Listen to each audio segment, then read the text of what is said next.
আমার বিশ্বাস জনগণ বারবার বগুড়ায় প্রতারিত হয়েছে। আমাদের প্রধানমন্ত্রী জনাব তারেক রহমান সাহেব এখানে নির্বাচন করেছিলেন, জনগণ বিপুল ভোটে তাকে নির্বাচিত করেছিল, তিনি এই সিটটা ছেড়ে দিয়েছেন। জনগণ অনেকটা আশাহত। আমি বিশ্বাস করি যে এবার বগুড়াবাসী আর ভুল করবে না, বগুড়াবাসী এবারে আমাকেই নির্বাচিত করবে ইনশাল্লাহ। আমি আমার সর্বশক্তি দিয়ে বগুড়াবাসীর পাশে থাকার চেষ্টা করব।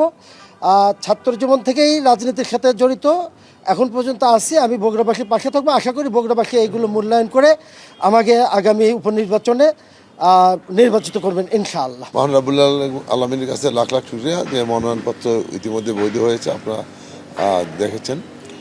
তো আমি যেই কথাটি বলতে চাই সেটি হলো বগুড়া সদর ৬ এই আসনটি জিয়া পরিবারের আসন। এটি মর্যাদার আসন।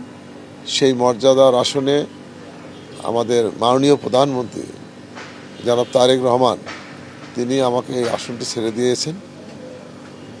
আমি বগুড়াবাসীর কাছে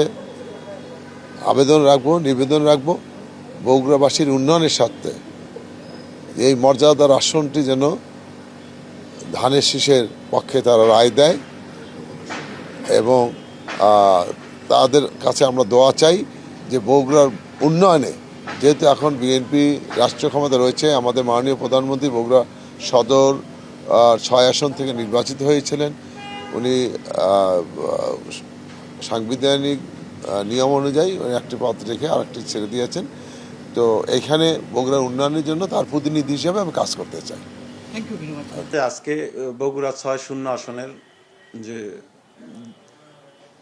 সংসদ নির্বাচনের দাখিলকারীদের যাচাই বাছাই ছিল, সেই যাচাই বাছাইয়ে আমরা ৩ জন দাখিল করেছিল এই সংসদ নির্বাচনে বগুড়া ৬। এই নির্বাচনটা আপনারা জানেন যে ৯ এপ্রিল অনুষ্ঠিত হবে।